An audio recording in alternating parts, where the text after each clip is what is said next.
After nearly a month off, it's time to get right back to it. Formula Forza is ready to kick off its new series, Super GT. We're going to go over all the details, rule changes, and what you're going to see in this inaugural season of Super GT, as well as our predictions for the first round here at Motegi. So button up the bonnet, fasten your seatbelts. It's time for another season of the Formula Forza Pre-Race Podcast by JET Motorsport.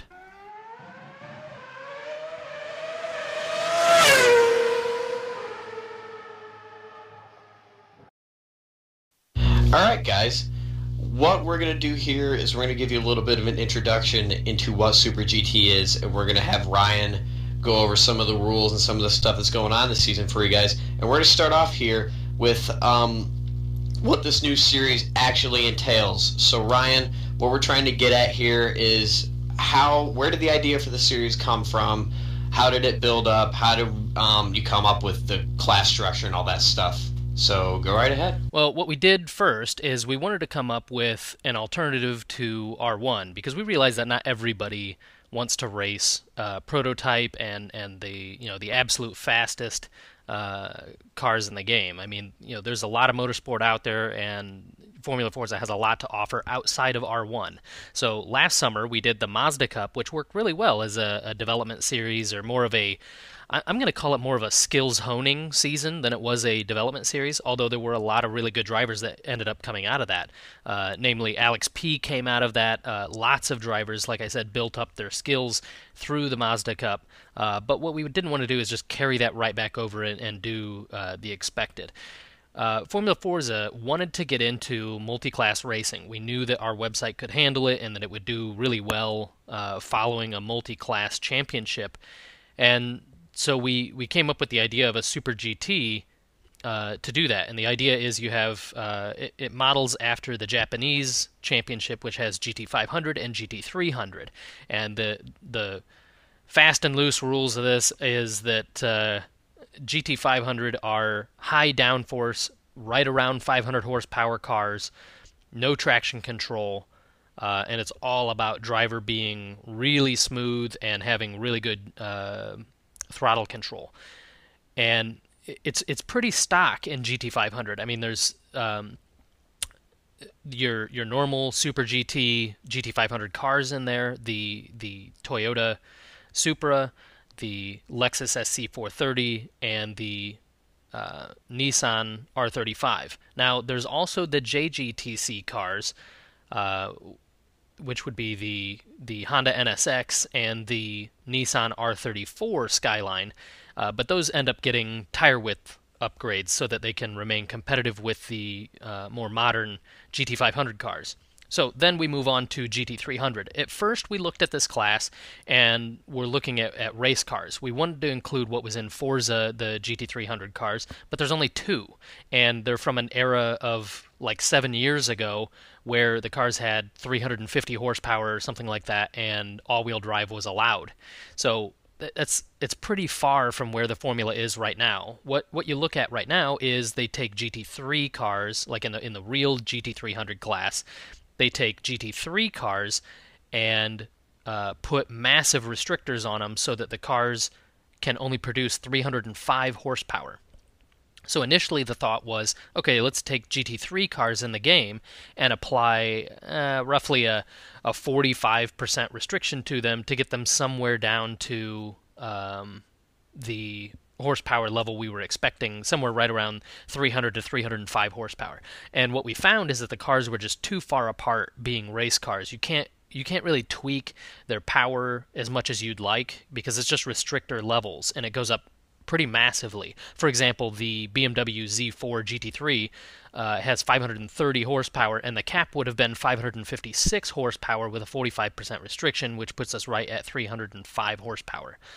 The issue is you take off one restrictor from the BMW Z4 GT3, and it ends up at like 700 and some horsepower. So it's already way too far off, and most of the other GT3s vary quite wildly in weight. So then we thought, okay, well, how do we get this to be really where we want, and a large selection of cars that would be valid choices? So we came up with production coupes, rear-wheel drive setups only, so you can convert all-wheel drive cars to rear-wheel drive and run those if you want. But build them up to 600 horsepower max, but a minimum of 2,500 pounds weight.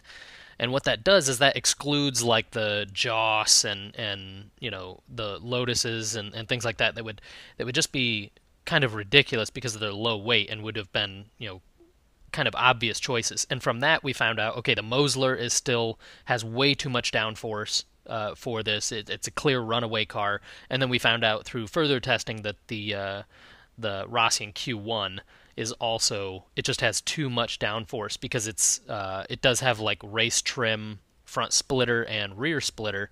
So we just decided that ban those two cars, and then there's almost 20 cars from different manufacturers that are quite competitive with each other, and it makes it a pretty fun tuning challenge as well to try and get those cars down. Now we still carry over the no clutch rule and the no detune transmissions to an extent. The GT300 cars, because they are 50% restricted, which I didn't quite cover a second ago, but they built up to 600 horsepower, and then we 50% restrict them to get them, and that's how you come up with GT300, 600 horsepower at 50%, 300 horsepower. So that's what they're going to be dealing with on track, and even though there's no traction control allowed for Super GT, it's fine for GT300. You hardly even notice it because you only have 300 horsepower to deal with. But what I was saying is that most of the GT300s just have like the Forza Aero, which allows you to put about 200 pounds of downforce, I suppose, on the back, and they have very similar power to weight ratios, all these cars. So you're just dealing with different power bands at that point and different coefficient of drag that the game has imposed. So yeah, it's a quite broad list of cars that can be chosen. We think it's kind of a creative way of doing the GT300, and we decided on doing shorter races than R1, similar to how we did Mazda Cup, 45-minute races as per usual. In contrast to Mazda Cup, since those were still technically R1 cars, we took this opportunity to choose some of the tracks that we haven't visited with R1 and choose like these little club circuits and really tight tracks that are going to help induce class overtaking. The way we're going to do it is the first lobby, Lobby A, will have 7 GT500 cars in it, the top 7 qualifiers, and the top 8 GT300 cars. Then Lobby B will have the next 8 GT500 and the next 7 GT300s. That'll give us the top 15 from both classes racing on race day. And they still do qualifying just as they always have, with one caveat to how R1 worked. Now qualifying ends at a UK-friendly time of midnight their time. It'll be 7 o'clock Eastern for us. So I think our UK friends will find that quite desirable on that end. There are some other changes as well. We don't have, because we're running multi-class, we cannot do the power restrictions that we're kind of known for. So we've gone to a grid penalty system, which takes a little bit to explain, but I'll try and be as brief as I possibly can. We've assigned grid penalties for the podium positions. So first is going to be, if you get first place on the first event, that's 7 grid penalty positions. Second is 5, third is 3. And for each time you're not on the podium, if you do have grid penalty, it takes off 3 grid penalty positions until you have none. If you keep landing on the podium, it will continue to grow. Now, one note about this is that it will not stop the fast drivers from grabbing pole, in pretty much every race if they really fight for it. And while that's the case, they're still going to be restricted, not restricted, but grid penalized back. But we won't take them out of their lobby. We don't want to punish the people in Group B just because this guy's been winning races. We don't want to say, oh, guess what? Now you get to race with this really fast guy. Now it applies for both GT500 and GT300, which should work out pretty interesting because that differs from how power restriction worked in R1 because it was only single class. Now, the question is, what happens if you win 2 races in a row? That would be 14 grid places. Well, there aren't 14 places to give up in class. So what happens is you go back as many positions as you can within your class.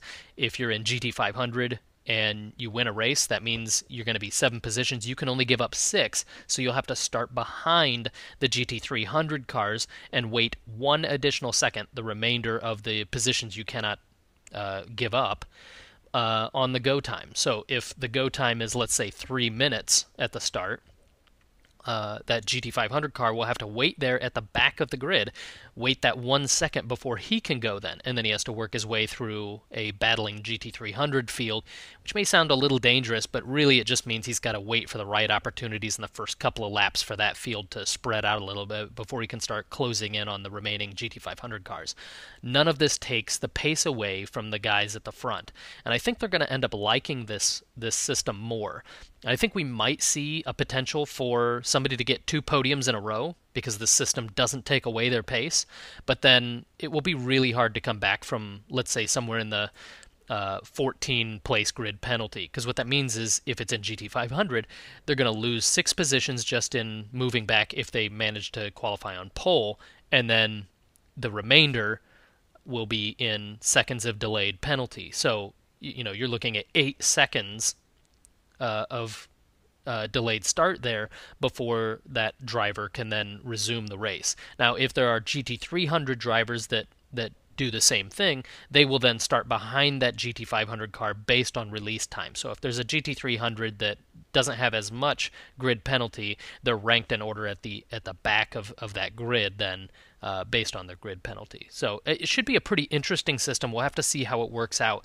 But the other note and incentive to drivers that do receive grid penalty is that you do still get the 20 points for pole position, and you do still get 1 point per overtake within your class. So when you start, battling back through the grid, you are picking back up overtaking points for each position you pass within your class. So passing the GT300s if you're in GT500 does not really count so much.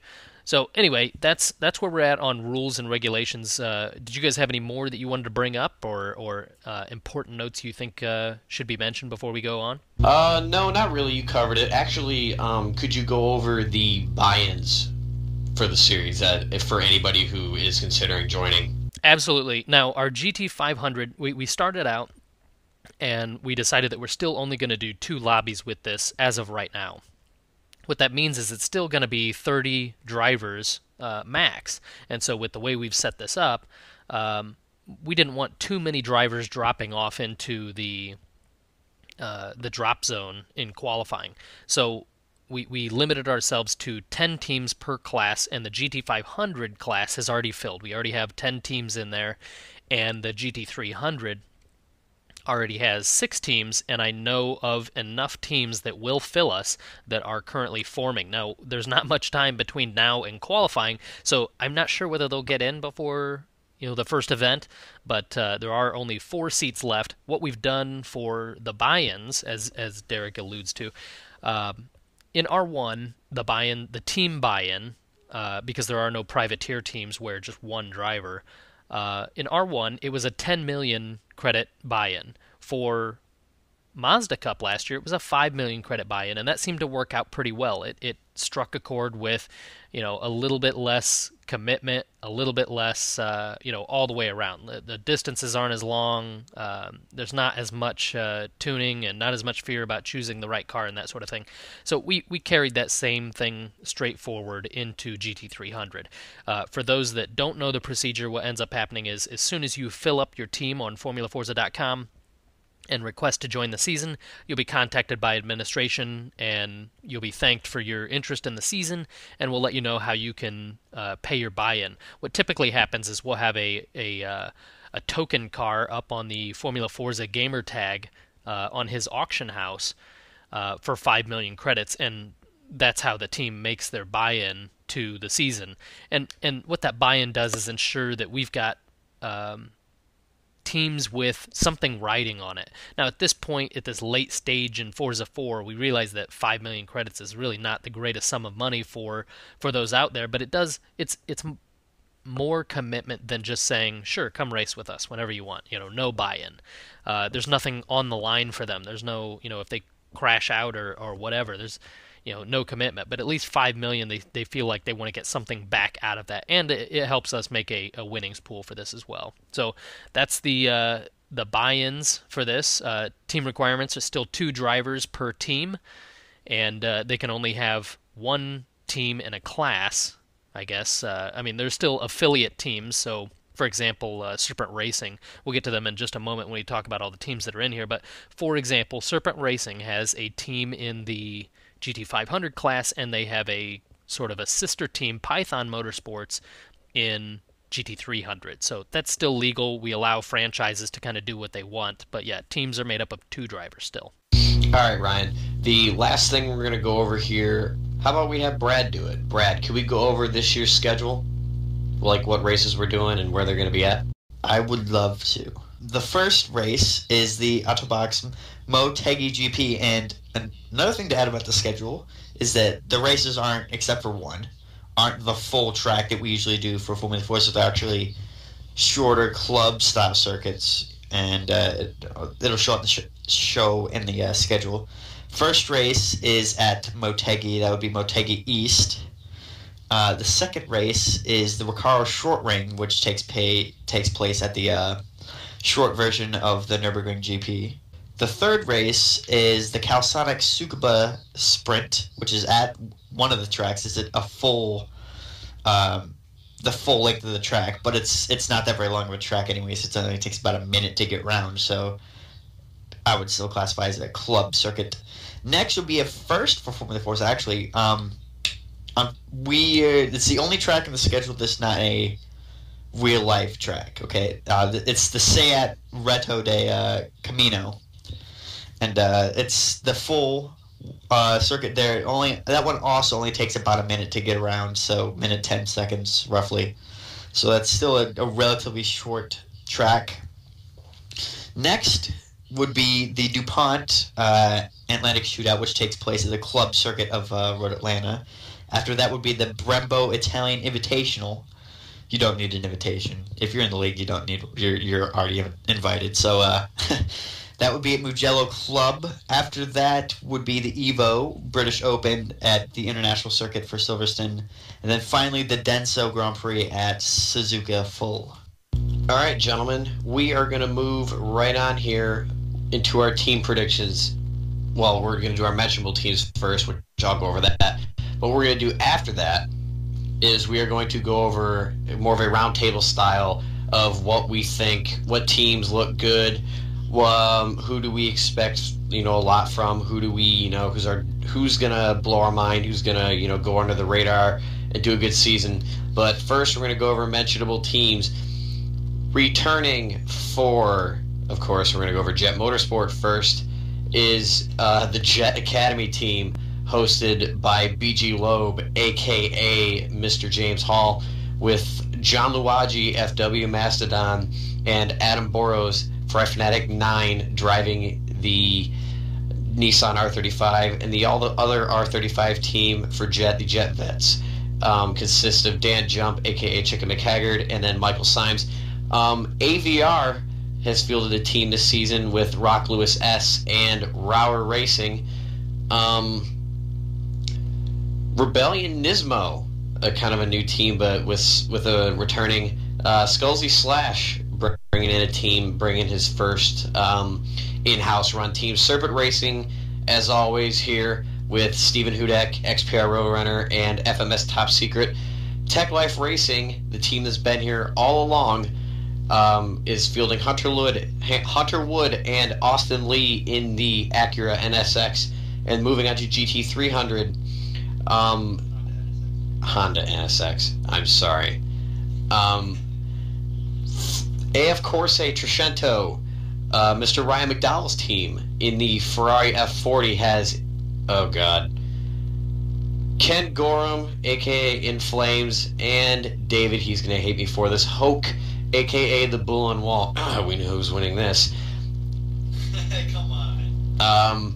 And then WRC Cape is fielding his own team for this high-performance racing, his first team under his own leadership in Formula Forza, leaving the JET banner ship and heading off in his own direction.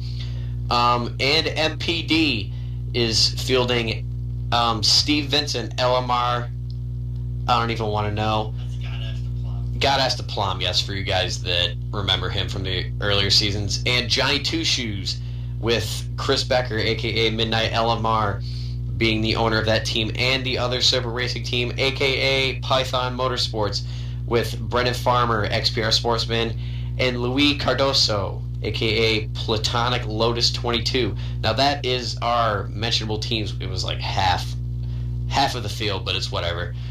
Most of the same guys are here. But we're going to move on with our roundtable. Ryan, we're going to start off with you. Who is going to be our powerhouses? You get one team for each class. Who do you think is going to be our most prominent powerhouses per class?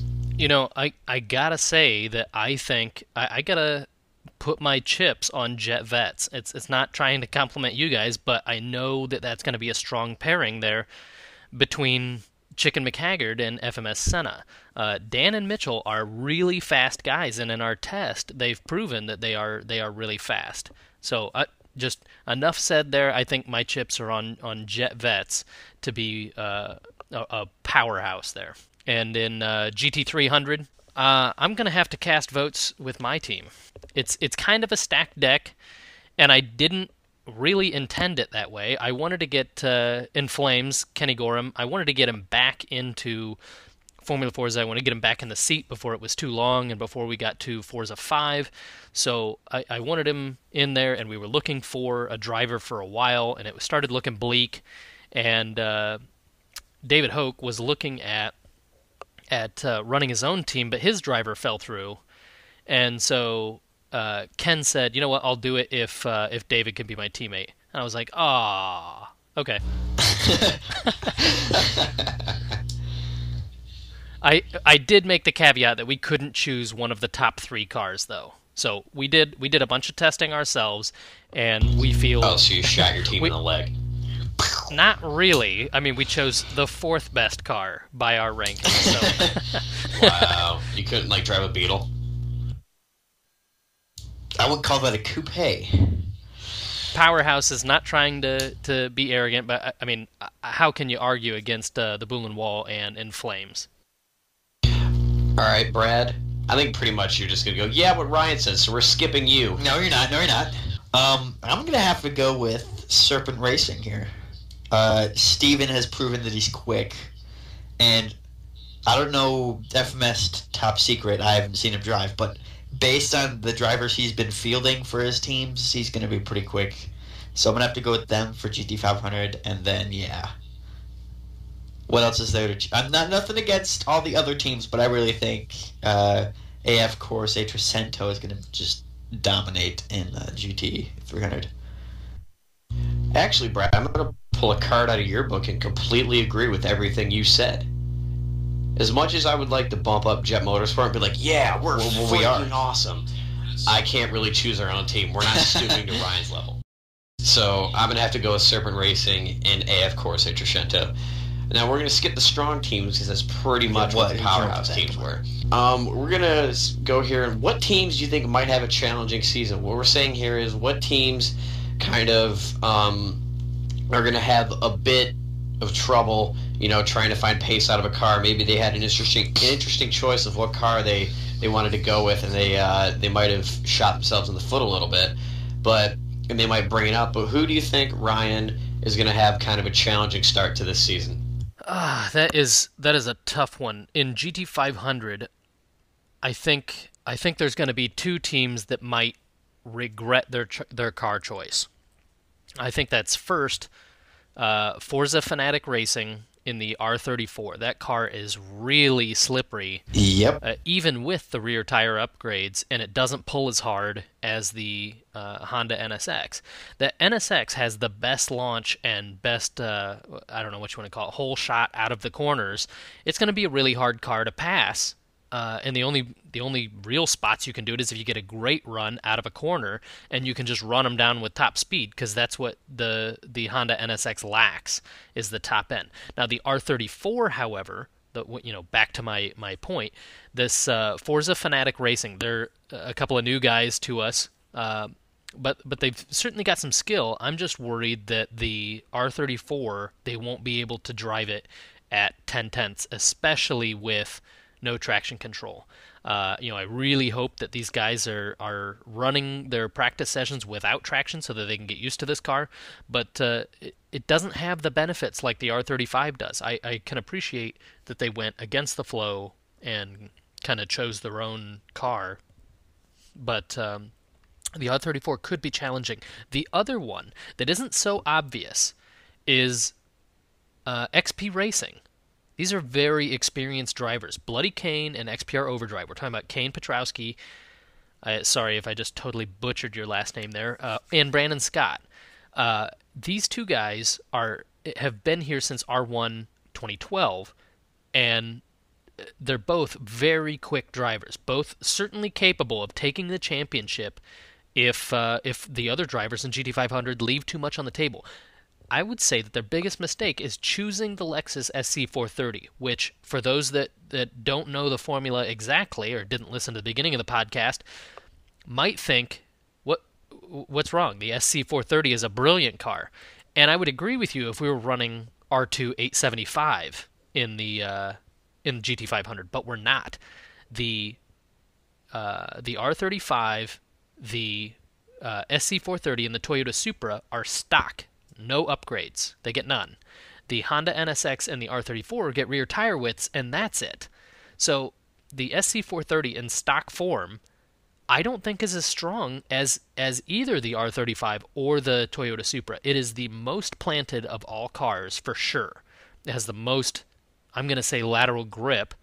But the problem is it just doesn't pull very hard. So, without risk of me running over, which I've already done, let's just sum it up and say that I think XP Racing will be a little shocked at what that SC430 can't do on the straights, and they might be pleasantly surprised at what it can do in the corners. But I think those will be two teams that will have challenges ahead of them, but still certainly capable of taking the championship. In GT300, holy cow, this blew my mind when I saw these teams sign up. Midnight Performance Development certainly knows what they're doing with car selection, and they were the dark horse of R1 2013. It's the exact same team. It's Chris Becker leading the team, Steve Vincent captain, and you've got Mike Morrow, Johnny Two Shoes as the backup driver, and or the number 2 driver, I suppose. And holy cow, they come out with choosing the Weissman GT MF5. Now, I'm not saying this is a weak car by any means. It's just this car wasn't even in our top 10 when we evaluated cars. If you drive this car, it's not a bad car by any means. It pulls hard, but it feels heavy in the corners. And pulling hard can mean good results in GT300. So I guess we'll just have to see. It just wasn't what I expected to see. And then, not even... It was almost the same day that we saw Sean Strickland and Simon Skur, that's XY101 and Scurry 76, they teamed up and formed LCR, and they also chose the Weissman. So that's an interesting choice, that they both came up to the same conclusion. So I think those two might have a bit of a fight on their hands, because I think those cars would be really strong at tracks that have longer straights than we're running. I could be totally wrong here. Could be wrong to make wrong pants again. But like always. Like always. But those two cars are very interesting choices given the cars. I mean, we don't put any restrictions on how many people can choose the same car or anything like that. But I am a little shocked at that choice. But anyway, those will be my teams that I think might have some challenges ahead of them. What about you, Brad? You know how you say that I always agree with you guys, and you're like, yeah, I'll just say what he said. Well, you never give me a chance to differ, because then you always just take the words right out of my freaking mouth. So, you basically covered it all, And another thing to add is, even if the teams, in GT500, the R35 and the SC430, they're the only two teams with that car. So then they're not gonna have anybody like, you know, like all the other teams. There's multiple people with that car, so they can like bounce tunes off each other if they, you know, decided. Oh, I see. Like if one team and even just figure something out. Then, even if they're not collaborating, they're reference points. Yeah, but they're the only ones tuning for that car. So then it's like, well, what if a team finds something weird that, you know what I'm saying? Yeah, they could either reap the benefits or, kind of go down with the sinking ship on that one. All right, we're gonna move on here. We're just gonna go right to the end of this, and we're gonna end it. Who is your breakout teams? And I'll start this one off. Who is going to punch way above their weight here? Even at the beginning of the year, maybe later, maybe towards the end of the year. But one team in each class, who is going to blow away expectations or completely sail under the radar and kick you right in the soft places when it comes to blowing your mind? My GT500 pick, even though this may sound weird, BTR. I've driven with the Subway Cookie. He is quite good. He's a good driver. I've driven with him a few times. But since people really don't know who they are driving for Bosch Tech Racing. But people really, don't know who Smithy and Steven are. So they may kind of sail under the radar here in qualifying towards the beginning of the year, and they may suddenly show up. I mean, they certainly have a strong car, and they certainly have a big organization backing them, so they have the right cards in hand for it to be a great season for them. But they may be one of the teams that everybody's kind of overlooking when it comes to their predictions at the beginning of this year. So going on GT300, I might have to go actually with Python Motorsports. I know they're part of Super Racing, again, another big organization, but they're driving the McLaren, like I said before, another strong car. But again, two guys that we don't know how they are. We've seen them in testing a little bit, but it's kind of like what MPD did. We saw them in testing. We knew they had the pace for R1, but we kind of overlooked them a little bit. And come mid-season, they completely and utterly blew away expectations. I mean, they got a couple podiums, and we might see this at a Python Motorsports. Again, they have the backing and they have the talent there to be able to punch much above their weight in their class. So we might see some amazing stuff from them this season. Ryan, who are your picks? Well, you know what? I'll defer to Brad here, since I always take the words out of his mouth. Brad, why don't you go ahead and I'll finish up last. I think I wouldn't say breakout team, but I feel like they're definitely, at least to me it seems, that they're going to fly under the radar, is TLR. Because, I mean, TLR is definitely a big organization, but there's teams in there like Serpent Racing and Jet Vets that are like, everybody's like, oh yeah, these guys are gonna, these are the guys that are gonna kick ass, pardon my language there. These are the guys that are gonna, destroy it. Or even like I guess I have two teams that I guess are gonna fly under the radar would be TLR and then AVR. Because they have good drivers, yes, like, and TL Eclipse and Rocket Lewis S. They're both very good drivers, but I still feel like they're gonna fly under the radar here. And I should just go first every time because then I agree with everybody. I think Python Motorsports is gonna, fly under the radar for GT300. What do you think, Ryan? Well, here's my thought on GT500. I think you could be right on AVR. I think Rock Lewis S is very quick. He's more an R1 guy for sure, but he is quick in a lot of different forms of motorsport. So it could take him a little bit to get his bearings on GT500, and then I think we could see him, punch above his weight or whatever, and really mix it up with, Subway and Senna and Roadrunner, Top Secret, Eclipse. I think you'll see him. If we were to rank these teams, I don't think you would have AVR at the moment in the top four. I mean, maybe you would. Maybe they would just barely make your top four. But I think by the end, you'll see AVR top 3, maybe even second. If they get a couple of surprise wins or something like that. The other thing is that Lewis has shown that he can run in kind of variable condition. So like when we introduced power restrictions, he did very well with power restrictions. That being said, so did TLR Eclipse. So Brad, I think you kind of got it. You hit the nail on the head here. XP Racing, though, could also do it. It may take them a minute to figure out how to be as smooth as possible to figure out the SC430. And this kind of alludes back to which team is going to have a challenging season. I hate to say it because I can't make a ton of prediction about Forza Fanatic Racing because I don't know these guys really all that well.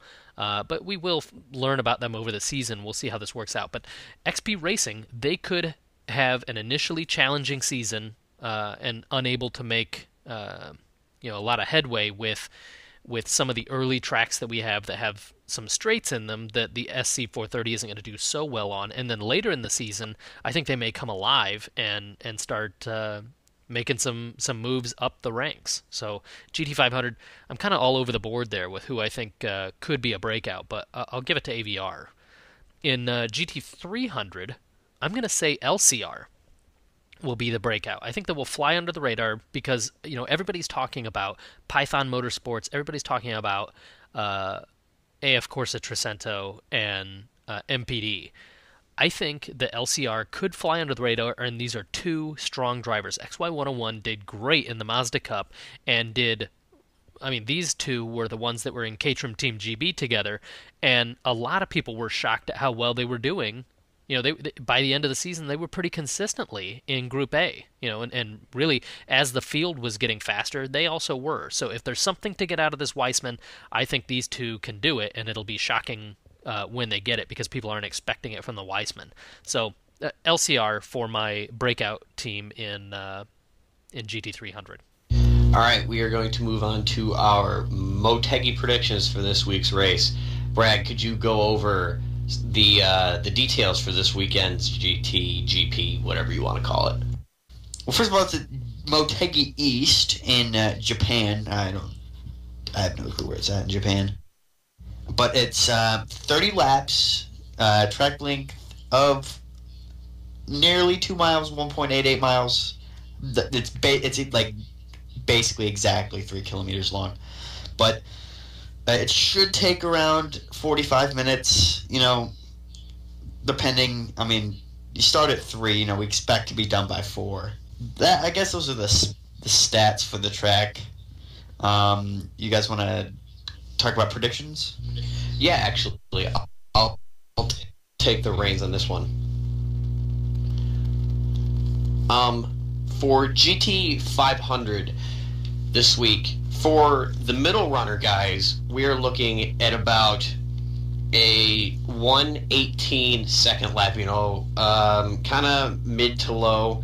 Well, pretty much the mid-table Group A to the beginning of Group B guys are going to be running 18s and back. They're going to be running, pretty much they're going to be stuck in the middle of all of the 18s. Who knows, we might see the field might get quicker this weekend as we go, but right now, through testing and what we've seen, we are looking at around a 1:18 second lap for the middle of the field.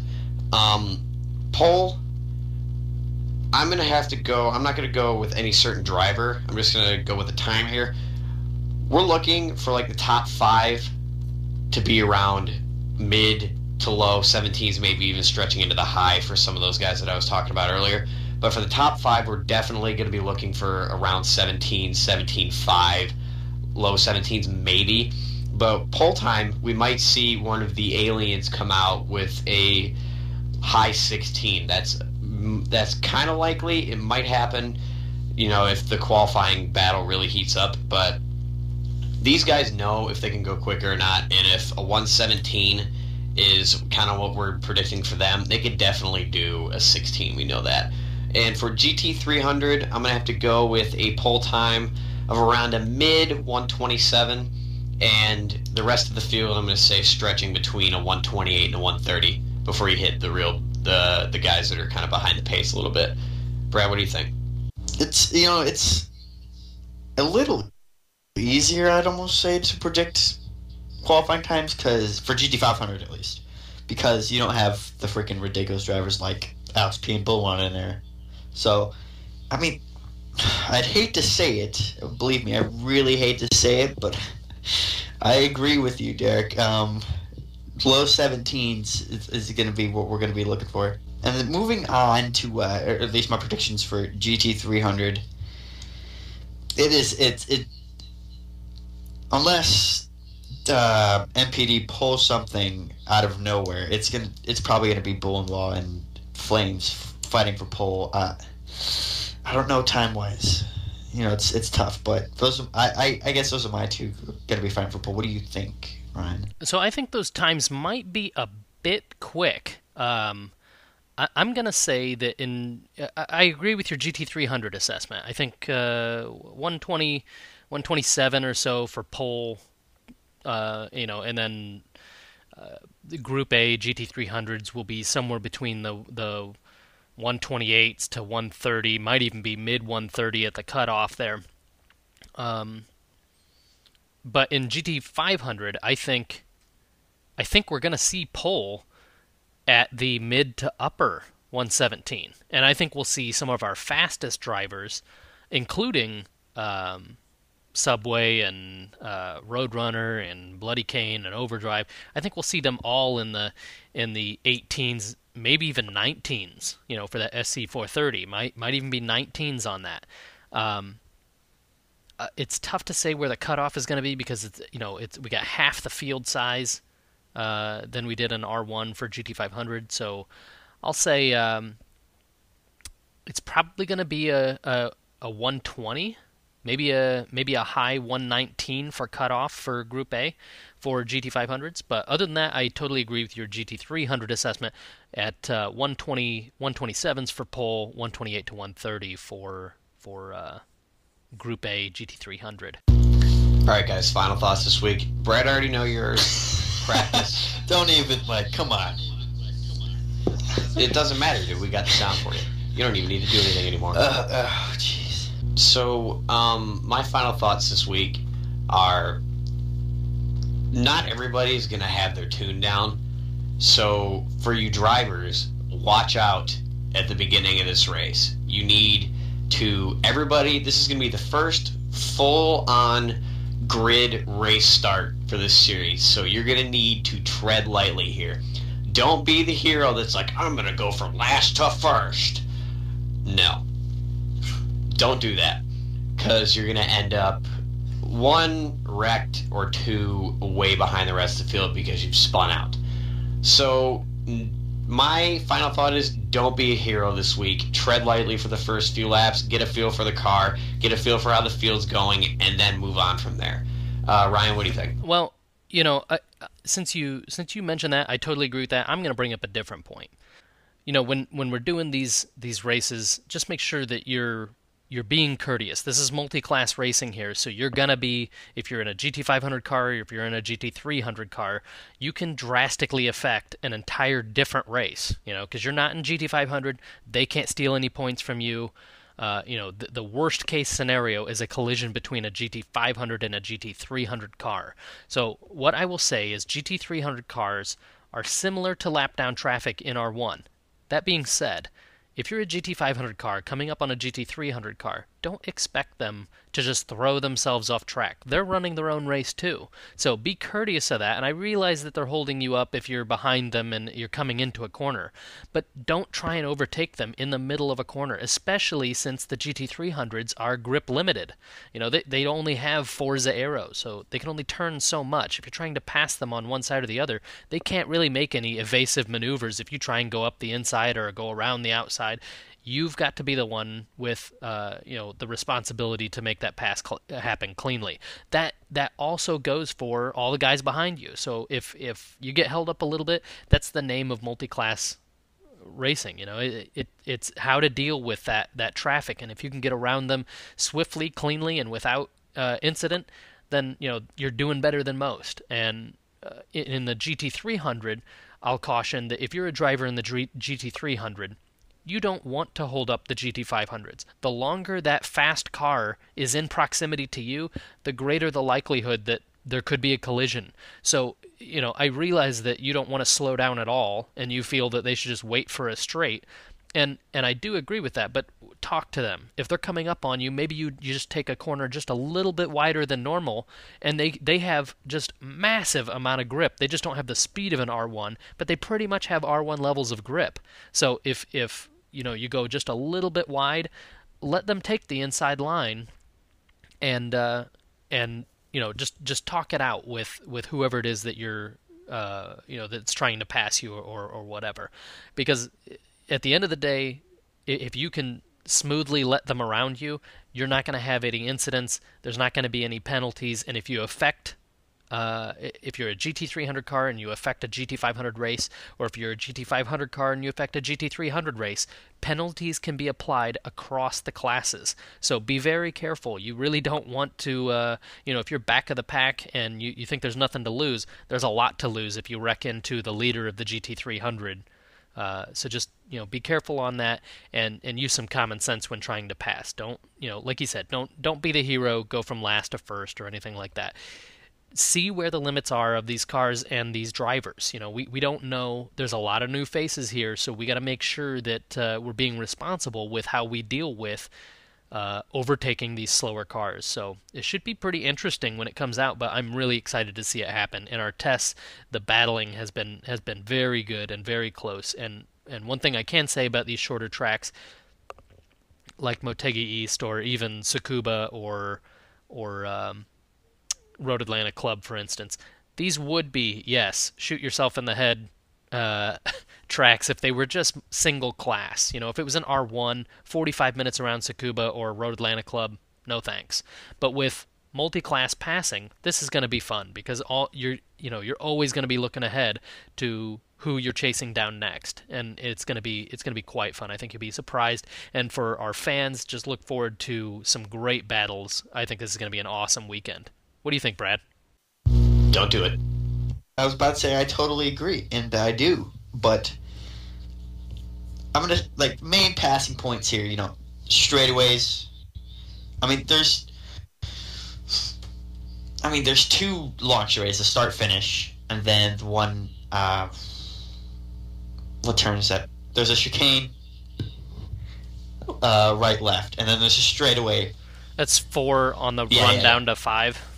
That straightaway, if you're, because it's not very smart to pass, overtaking a different class GT500, passing a GT300 car. It's not smart to pass in corners, So,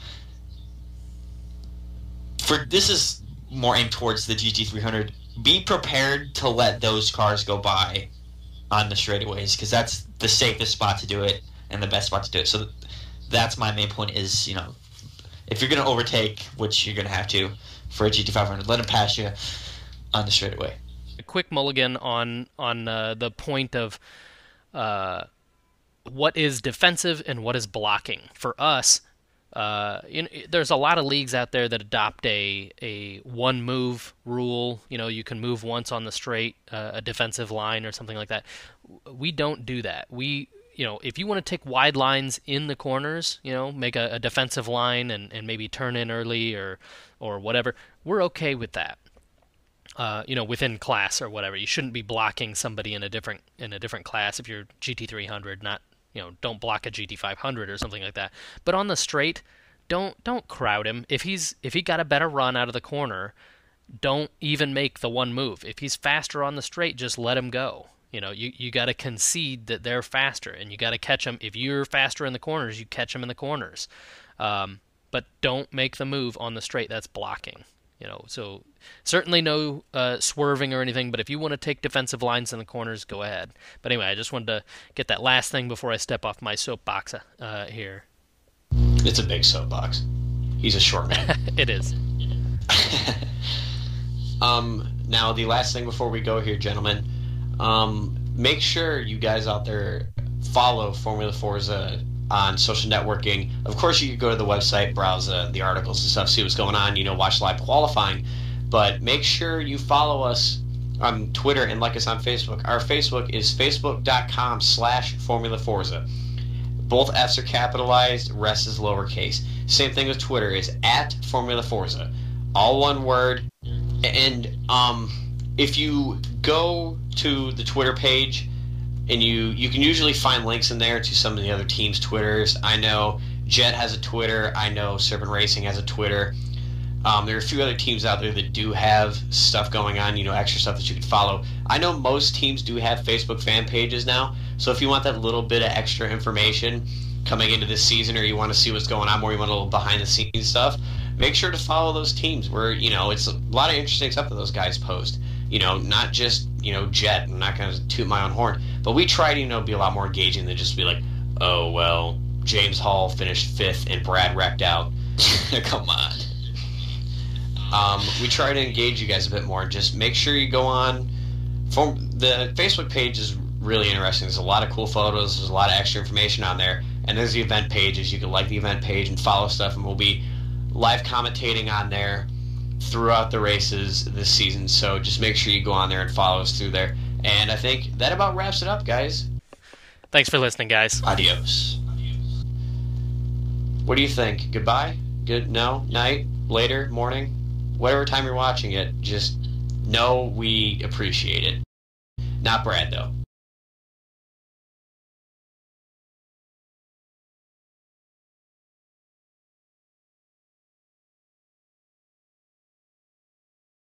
Brad, I heard you bought Pirelli condoms, and now you have 17 children. I mean, yes, I did, and I do have 17 children, but I do get really good grip for the first 3 laps, but I can't hit the curbs at all. And then the blowout happens. Yeah. Yes, and then the...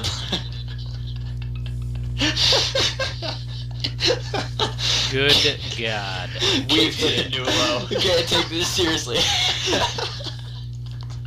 This is terrible. We just lost. I'm just watching it. We just lost like 3 subscribers just then.